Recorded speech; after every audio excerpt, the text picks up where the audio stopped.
बिस्मिल्लाहिर्रहमानिर्रहीम। इस वीडियो के अंदर आपको हम ये बताते हैं कि 32 बिट और 64 बिट नाम आपने सुना हुआ है कि ये क्या होता है। आप जब ये कंप्यूटर परचेज करने की बात करते हैं या कंप्यूटर की बात करते हैं तो यहाँ पर टर्म इस्तेमाल होती है 32 बिट और 64 बिट। अब 32 बिट और 64 बिट को समझने के लिए आपको तीन चीज़ों का समझना ज़रूरी है। सबसे जो मेन 32 बिट और 64 बिट का जो काम होता है या जो जिसके ऊपर बेस्ड कर रहा होता है वो आपके प्रोसेसर के ऊपर बेस्ड कर रहा होता है। प्रोसेसर आपका क्या होता है, या 32 बिट का होता है या 64 बिट का होता है। प्रोसेसर के बाद फिर दूसरी चीज आपकी देखी जाती है ऑपरेटिंग सिस्टम। ऑपरेटिंग सिस्टम भी आपका क्या होता है, या 32 बिट का होता है या 64 बिट का होता है। ऑपरेटिंग सिस्टम से मुराद आपकी विंडोज है, आपका जो लिनक्स ऑपरेटिंग सिस्टम है, डॉस ऑपरेटिंग सिस्टम है, या आपका एप्पल के अंदर आईएसओ ऑपरेटिंग सिस्टम है। और तीसरी चीज देखी जाती है कि यहां पर आपका प्रोग्राम भी क्या होता है, प्रोग्राम भी 32 बिट के होते हैं या 64 बिट के होते हैं, चाहे वो आपका एक्सेल है, वर्ड है, जो भी प्रोग्राम है। तो कंपनी 32 बिट भी बनाती है, 64 बिट भी बनाती है। तो ये तीनों चीजों का कॉम्बिनेशन आपका क्या होता है, 32 बिट में होता है या 64 बिट में होता है। लेकिन जो मेन बेस्ड कर रहा होता है वो आपका प्रोसेसर के ऊपर बेस्ड कर रहा होता है कि आपका प्रोसेसर जो है वो 32 बिट का है या 64 बिट का है। सबसे पहले हमें यह समझना होगा कि आखिर बिट क्या होती है, व्हाट इज बिट। तो बिट को समझने के लिए आपको ये डायग्राम देखनी पड़ेगी। मिसाल के तौर पर हमारे पास अगर एक बिट है तो हम कितनी वैल्यू स्टोर कर सकते हैं। तो एक बिट में हम या 0 या 1 हम क्या कर सकते हैं, हम स्टोर कर सकते हैं। जबकि दूसरे डायग्राम में आप देख रहे हैं तो 2 बिट अगर आपके पास मेमोरी है तो 2 बिट में आप 00 या 01 या 10 या 11 आप क्या कर सकते हैं, 4 पेयर्स मिलाकर आप क्या कर सकते हैं, स्टोर कर सकते हैं। इसमें 5वां पेयर इसके अंदर ऐड नहीं हो सकता। इसी तरह अगर आपके पास 3 बिट है तो आप 000 001 010, तो इस तरह का ये पेयर आपके सामने नजर आ रहा है। इसमें आपके 8 पेयर बन रहे हैं, तो 8 पेयर तक आप क्या कर सकते हैं, नामा पेयर यहां पर आप क्रिएट नहीं कर सकते। इसी तरह अगर आपके पास 4 बिट हैं तो आप क्या कर सकते हैं, 000 आप कर सकते हैं। तो यहां पर 0040 आप यहां पर ऐड कर सकते हैं। इसी तरह 0001 आप ऐड, तो इसके अंदर 4 बिट के अंदर 16 पेयर बनते हैं। इसी तरह अगर आप 5 पेयर करेंगे तो 5 पेयर के अंदर कितने पेयर बनेंगे, आपके 32 आपके जोड़े बनेंगे, 33वां जोड़ा नहीं होगा। इसी तरह अगर आपके पास 6 बिट होगी मेमोरी तो आप क्या करेंगे, आप 64 आप पेयर बना सकते हैं। तो ये बेसिकली आप हर जितनी जितनी बिट बढ़ती जाएगी तो उसको आप 2 के साथ मल्टीप्लाई करते जाएंगे तो उतने पेयर आपके बनते जाएंगे। अब यहां पर आप ये देखें कि आपके पास 32 बिट हैं, तो 32 बिट का मतलब है कि आपके पास इतने पेयर्स बनेंगे। अब ये जो वैल्यू आपको नजर आ रही है ये थोड़ी सी ज्यादा वैल्यू है, इसको हम रीड नहीं कर सकते। तो यहां पर ये बाइट्स के अंदर आपको ये सारे के सारे नंबर्स आपको नजर आएंगे। ये इतने लंबे चौड़े नंबर्स नजर आ रहे हैं। जो आपको यूनिट नजर आ रहे हैं इसको हम केबी के अंदर कन्वर्ट करते हैं। इससे जो बड़ा यूनिट होता है तो केबी के अंदर कन्वर्ट करने के लिए हम 1024 के ऊपर तकसीम इस सारों को करेंगे तो ये हमारे पास केबीज के अंदर आ जाएंगे। अब ये केबी के अंदर भी आपको ज्यादा वैल्यू नजर आ रही है तो हम इसको एमबी के अंदर कन्वर्ट करते हैं। तो एमबी के अंदर कन्वर्ट करने के लिए फिर 1024 के ऊपर तकसीम करेंगे तो ये एमबी के अंदर आ जाएगा। इसी तरह ये एमबी के अंदर आपको ये वैल्यू नजर आ रही है, इसी को हम जीबी के अंदर कन्वर्ट करते हैं।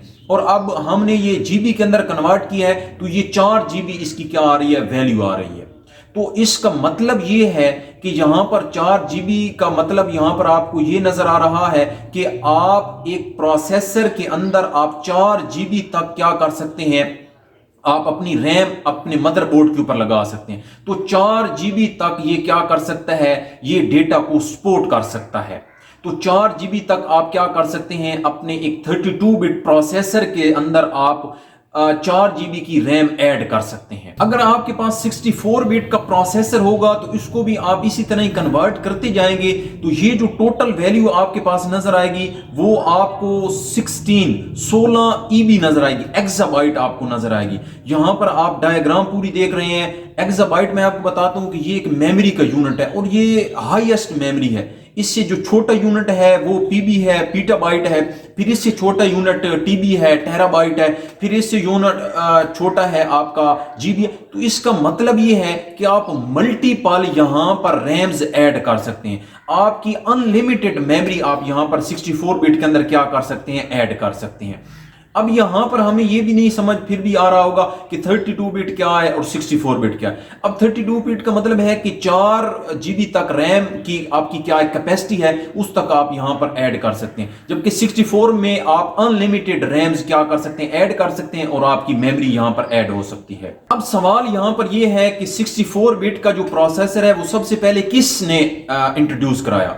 तो आजकल जो 64 बिट का सबसे पहले जो प्रोसेसर है वो जो कंपनी है AMD, जो AMD आपके ज़हन में आ रहा होगा कि इंटेल ने इंट्रोड्यूस कराया होगा, लेकिन AMD जो कंपनी है सबसे पहले उसने 64 बिट का प्रोसेसर इंट्रोड्यूस कराया, जबकि उस प्रोसेसर का जो नाम था वो एथलोन और दूसरे का नाम ऑपरेटोन था। अब बात ये करते हैं, अगर आप 64 बिट इस्तेमाल करते हैं तो उसका मजा भी आप 64 बिट लेना चाहते हैं तो उसके लिए आपके पास तीनों चीजों का होना जरूरी है।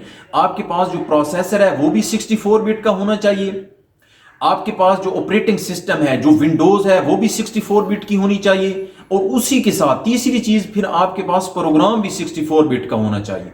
तीनों चीजें होंगी तो आप 64 बिट का क्या कर सकते हैं, मजा ले सकते हैं। अगर ये आपके कंप्यूटर में तीनों चीजों हैं तो आप 64 बिट इस्तेमाल करें। अगर आपकी 64 बिट का प्रोसेसर है और आप यहां पर 32 बिट की विंडो इस्तेमाल कर रहे हैं तो फिर भी जो आपकी दूसरी मेमोरी है वो क्या होगी, वो आपकी जाया हो जाएगी, वो आपकी वैसी ही अनएलोकेटेड रहेगी और उससे आपका जो सिस्टम है वो आपकी जो स्पीड है वो कम रहेगी। अब हम किस तरह पहचाने कि हमारा जो प्रोसेसर है वो 64 बिट है या 32 बिट है।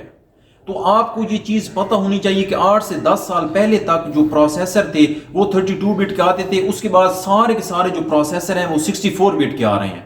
तो उसको 64 बिट के प्रोसेसर को चेक करने के लिए आप क्या करेंगे, आप यहां पर कंप्यूटर स्क्रीन में जाएंगे और आप यहां पर स्टार्ट के बटन पर क्लिक करेंगे। यहां पर आपको नजर आ रहा है कंट्रोल पैनल के ऊपर क्लिक करेंगे।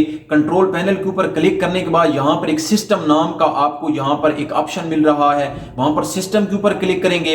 यहां पर एंड पर आपको एक अबाउट नाम का ऑप्शन नजर आ रहा है, अबाउट के ऊपर क्लिक करेंगे और यहां पर आपको नजर आ रहा है कि आपका जो प्रोसेसर है वो आपका क्या नजर आ रहा है, यहां पर 64 बिट ऑपरेटिंग प्रोसेसर और x64 बिट बेस्ड प्रोसेसर लिखा हुआ नजर आ रहा है। तो इसका मतलब है कि आपका जो प्रोसेसर है वो क्या है, वो 64 बिट है।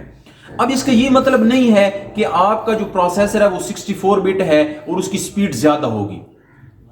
अब यहां पर आपने फिर बाकी चीजें भी देखनी होती हैं कि 64 बिट प्रोसेसर के साथ साथ उसके गीगाहर्ट्ज कितने हैं, कि गीगाहर्ट्ज कितने हैं, ठीक है, मेगाहर्ट्ज में है या गीगाहर्ट्ज में है। उसके बाद फिर आपने हाइपर थ्रेडिंग टेक्निक देखनी है कि आपके प्रोसेसर के ऊपर हाइपर थ्रेडिंग टेक्निक इस्तेमाल हुई है या नहीं हुई। फिर आपने तीसरी चीज ये करनी है कि आपके प्रोसेसर के ऊपर कोर कितनी है, 2 कोर है, 3 कोर है, 4 कोर है, तो कितनी कोर का आपका प्रोसेसर है।